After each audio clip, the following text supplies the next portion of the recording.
자, 정광훈 목사 구속 이후에 지금 김경재 전 의원도 영장이 청구됐고, 또 그날 집회를 이렇게 허가받아 같이 했던 일파만파 대표한테도 구속영장이 청구됐습니다. 사랑제일교회 부목사 등 14명한테도 지금 기소를 하는 것 같습니다. 그래서 또 사랑제일교회 목사와 부목사와 장로 2명도 구속영장 실질심사를 오늘 받는다고 합니다. 그래서 지금 무차별로 지금 구속을 문가리의 사회적 범죄다라는 발언 이후에 지금 하고 있어요. 그런데 제가 이 대목에서 정광훈 목사가 옥중에서 지금 옥중서신이라고 정치 발언을 계속 하고 있는데, 뉴시스에서 보도한 내용 일부가 굉장히 의미심장해서 문 정권의 앞으로의 방향과 관계해서 제가 이야기를 좀 하겠습니다. 어제 뉴시스 확인 결과 정광훈 목사는 17일, 22일 유튜브 계정 너아라 TV를 통해 옥중 서신을 올렸다는 거예요. 그래서 채널의 사회자를 통해서 이제 편지를 대독하는 형식으로 발표됐는데, 전 목사가 변호인이나 면회자에게 서신을 전달하면 너아라 TV에서 대독해서 읽으면서 올린다는 거예요. 그런데 옥중 서신 내용을 살펴보면 대부분 종교와 관련되기보다는 정치나 선동에 가깝다. 뉴시스 보도입니다.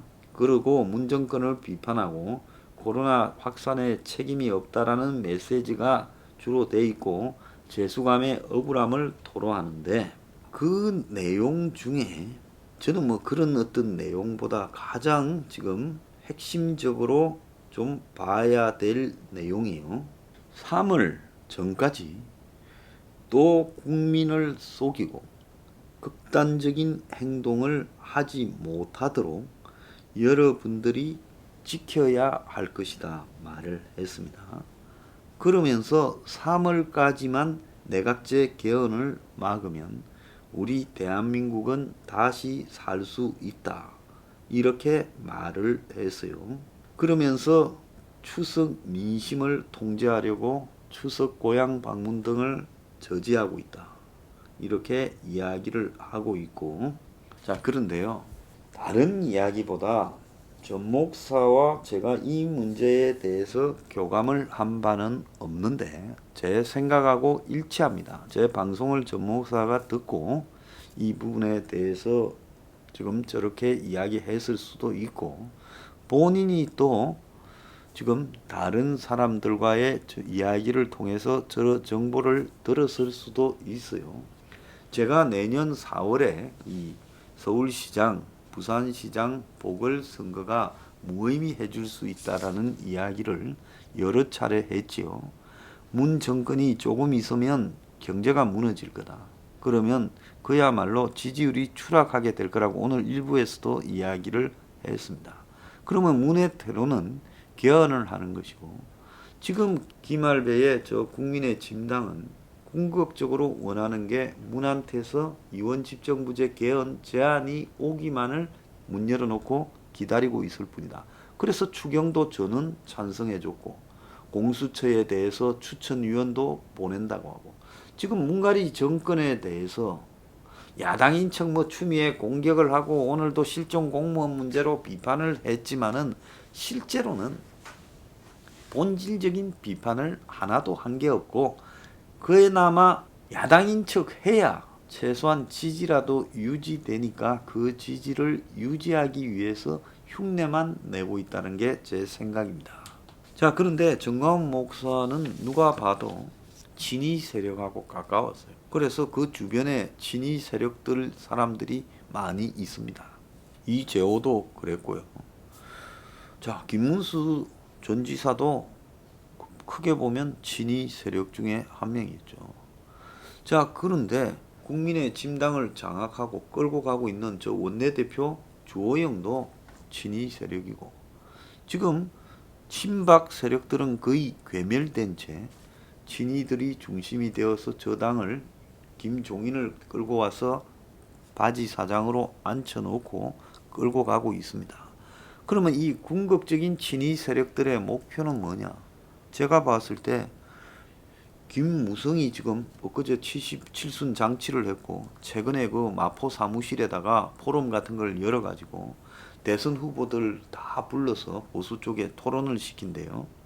근데 김무성이 원하는 게 이원 집정부제 개헌을 하기 위한 보수 내부에서의 작업을 하는 것이 김무성의 역할이지요. 그러지 않으면 뭘 하고 나이 70 먹은 사람이 사무실까지 마포에다 열어가지고 지금 자기 돈 써가면서 저 일을 하겠습니까? 또 한편으로 제가 주목하는 집단이 여시재와 홍석현이라고 했잖아요. 거기도 이런 부분들을 만들어가기 위해서 거기는 중간쯤 서서 이 보수 쪽에도 작업을 하고 또 정권 쪽에도 작업하는 양쪽의 커넥터 역할을 수행하고 있고 김종인과 이 홍석현 관계에서는 굉장히 잘 통하는 부분이 있다고 보고 있습니다. 그러니까 정광훈 목사쯤 되면 그래도 한국의 5만 사람 이야기를 다 들을 건데 이 사람이 이런 이야기를 했다라는 부분에 대해서 이 부분을 옥중서신이기 때문에 깊이 하지 않고 말 중에 일부로서 강하게 이야기를 했지만은 그 배경을 잘 모르면 이게 무슨 말이냐라고 착각할 수 있어요. 그래서 내년 3월 전에 이자들이 지금 개헌을 합의할 가능성이 매우 높다. 지금 국민의 진당의 김종인, 주호영 등 주류 세력들은 전부 이원 집정부제 개헌, 여기 내각제라 했지만 그건 이원 집정부제를 의미하는 겁니다. 개헌에 찬성하려고 기다리고 있다. 문이 다만 여러 가지 미련이 남아서 시간을 끌면서 상황을 보고 있는 것이다. 이렇게 해석해야 된다. 제 생각을 해요. 자, 그렇기 때문에 앞으로 집요한 개헌을 하기 위한 시도가 진행이 될 거라고 봅니다. 제가 일단 이 민주당의 대표 선거를 하기도 전에 저 더불당은 이낙연이가 되게 돼 있다. 그리고 문가리가 이낙연을 민다. 그리고 최근에 이낙연이 하는 태도를 보면 문의 심부름꾼 역할을 충실히 하려 하지 대선에 가거나 어쩌거나 할 생각을 아예 안 하고 있어요. 그걸 보면 이낙연은 청와대하고 통해요. 문하고 막걸리도 자주 마시던 사이. 그렇다면 이낙연이 생각하는 것은 나는 개헌을 하기 위한 그런 방향으로 당을 끌고 가는 청와대의 심부름꾼이지 내가 무슨 대선을 하거나 이런 생각은 전혀 없다. 저 이재명이 저 뭐 눈치도 없이 아무것도 모른 채 저러는 거다. 이렇게 지금 봐야 되는 겁니다. 이재명에 대해서 검찰이 벌금 300만 원을 구형한 거는 자, 그거는 당연히 검찰이 이재명을 기소했으니까 지금 파기환송되었다고 그러면 검찰이 숙일 수는 없는 거 아니에요? 그건 명분이고요. 그러면 파기환송이 되었으면 사실상으로 새로운 증거가 나오지 않는 한은 상급심의 결정이 굳어지는 게 아니냐. 맞습니다. 정확하게 새로운 어떤 사실이 등장하지 않으면 이재명은 무죄가 될 가능성이 매우 높고 검찰이 300만 원을 구형했다 해서 그것이 큰 의미가 있는 부분은 아니에요. 다만 검찰이 300만 원을 구형한 부분에 이 사건이 지금 앞으로 개헌이 진행되어 갈 때 이재명의 태도에 따라서 뭔가가 반대 변수가 나올 소지도 있을 수 있다라는 실마리를 제가 다라는 놨다라고 하지 않습니까?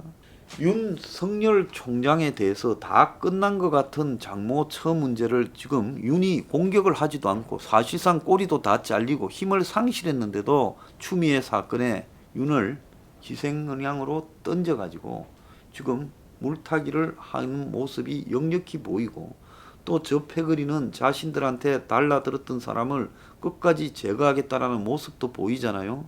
마찬가지로 이재명을 믿을 수 없고 문파들이나 문 핵심들이 여전히 이재명에 대해서 의문을 가지고 있다면 앞으로 이재명에 대해서 개헌으로 가는 과정에 이재명이 나는 대통령 해야 되겠어 싫어 이러는 순간에 칼이 들어올 소지도 있을 수 있겠죠. 박병석 국회의장이 2022년에 대선하고 지방선거를 동시에 하자 이러면서 개헌도 논의하자고 지금 9월 16일 날 또 이야기를 했습니다. 그래서 정기 국회가 끝나면 국회 개혁에도 속도를 내야 된다. 그렇게 말을 하고 집권 여당이 약속한 법사위 권한 조정도 조속히 마무리해 주길 바란다. 이러면서 국회 세종의사당 설치와 관련해서 21대 국회에서 세종의사당의 틀을 닦아야 된다. 즉 세종으로 국회를 이종하자 이 이야기겠죠. 그러면서 2022년 대통령 선거, 지방선거를 동시에 치르는 방안을 검토해야 된다. 이러면서 87년 개헌 이후에 33년이 흘렀는데 산업화 세대와 민주화 세력이 정치적으로 타협한 헌법이 이제 맞지 않는다. 현행 제도 아래서 모든 대통령이 불행한 사태를 맞았는데 한두 번이면 사람의 문제지만은 전부 그리 됐다면 제도의 문제다. 이렇게 지금 말을 하면서 개헌의 불을 지피고 있습니다. 이 박병석이 또 뭐라고 했는가 하면 권력 구조 개편을 말을 했어요. 권력 구조 개편이라는 말은 결국은 뭔 말입니까? 의원 집중부제로 가자라는 이야기죠. 11대 국회 전반기에 헌법 개정을 진척시켜야 된다. 그러니까 21대 국회 전반기라 하면 이제 올해 이 당선된 사람이 국회의원 임기가 4년이잖아요. 남은 2년 안에 이 개헌을 진척시켜야 된다. 그래서 내년까지를 개헌의 적기라고 말을 했습니다. 그래서 지방선거와 대통령 선거를 뭐 동시에 해야 될 이유는 없는 거죠. 그런데 이걸 동시에 하자라는 이야기가 뭐겠습니까? 국력 소모 운운하지만은 지방선거는 언제 했어요? 2018년에 했잖아요. 그럼 2022년에 합니다. 그럼 대통령 선거는 언제 했습니까? 대통령 선거는 2017년에 했지만은 5년이니까 2022년이요. 그러니까 2022년에 지방선거도 있고 대통령 선거도 있어요. 그래서 이거를 같이 투표하자. 이렇게 지금 상반기에 대선과 지방선거가 석 달 간격으로 열리니까 국력 소모가 예상되니 이거를 같이 하는 논의를 하자면서 설거머니 이제 그걸 등을 포함해서 개헌론을 이렇게 꺼낸 겁니다. 코로나가 진정이 되면 개헌을 본격화해야 된다고 코로나하고 또 개헌을 슬쩍 같이 연결을 해가고 있어요. 그래서 아마 이자들은 이렇게 생각하겠죠. 가을, 겨울에는 지금 코로나가 유행을 할 거고 자기들도 올 가을이나 겨울에는 할 생각이 없겠지요. 자기들을 위해서 제도를 더 공고하게 해놓고 그 다음에 개헌을 해서 야당한테는 그냥 먹이만 일부 떼줘가 던져주는 개헌을 하고 싶지 권력을 넘겨주는 개헌을 하겠습니까? 그러니까 그게 올해 말까지 이제 공수처도 생기고 뭐도 해서 다 완료시켜 놓고 그 다음에 이제 내년 초쯤에 이제 봄이 올 때쯤 개헌을 하겠다. 그래서 그런 문제를 지금 감안해 본다면 정광훈 목사가 이야기한 내년 3월 전에 개헌 지금 저지해야 된다. 내년 3월까지. 그때 이제까지 개헌을 저지시키면 그 이후는 못하게 될 거다. 지금 그런 말을 하는 겁니다. 근데 이자들이 지금 개헌을 이야기하면서 일부는 5권 분립을 하자. 3권 분립이 아니라 입법, 행정, 사법을 넘어서서 이 감찰하는 기관, 즉 공수처나 감사원 등을 그리고 공정거래위원회, 국민권익위원회 등을 묶어서 감찰부문으로 따로 또 하나의 권력으로 만들고 그 다음에 교육인사를 묶어서 또 다르게 만들어서 교육인사, 감찰 관련 부서, 입법, 행정, 사법 이렇게 해서 권력을 완전히 분산시키자는 거죠. 그러면 어떻게 되겠습니까?